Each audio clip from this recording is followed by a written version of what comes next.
on the next episodes with Antonio.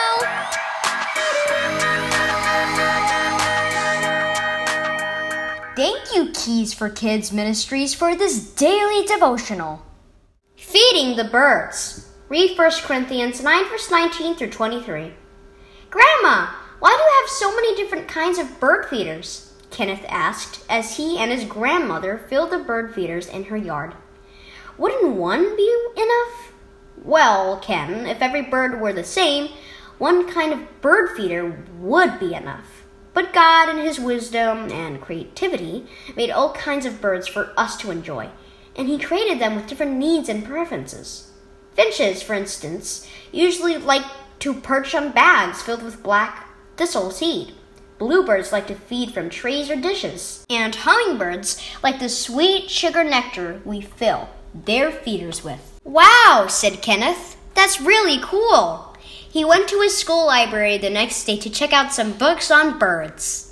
Later that week, Kenneth and his grandmother discussed the pastor's sermon on their way home from church. What did he mean when he said we need to tailor the gospel to meet our neighbors' needs? Kenneth asked. Well, remember when we were filling the bird feeders and talked about each bird's needs? Asked Grandma. Sharing the gospel with our friends is a lot like feeding birds. You can't just throw out one kind of seed and assume that's what all of them can eat. Just like you need to learn how God created each bird and what they like to eat. You have to listen and learn what's important to your friends, such as what they like to do or what their fears and hurts are. Are all your friends the same? No, Ken said. Some do sports and some like band or theater. Some have divorced parents, or someone in their family is really sick and in the hospital.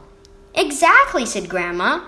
You can share the good news of Jesus, which never changes, by taking an interest in the things your friends like or where they are hurting. Remember how Jesus often taught in parables? He shared God's truth through stories about farmers, housewives, and shepherds, because that was what people knew. I get it, Kenneth said. Tomorrow I'm going to tell my friend who's feeling lonely that Jesus wants to be his friend forever. Good for you, Ken. Now let's go fill some bird feeders. Spread the good news. Key verse. I've become all things to all people so that by all possible means I might have some. 1 Corinthians 9, verse 22. How can you share the gospel with your friends? Even though the good news of Jesus never changes, the way you share it might. Do you have a friend who likes sports? Tell them Jesus is the best coach they could ever have. Do you know someone who's going through a hard time? Let them know Jesus cares, simply by listening to them and pointing them to the hope He offers. When you know what people need, you can share Jesus in a way that speaks to them.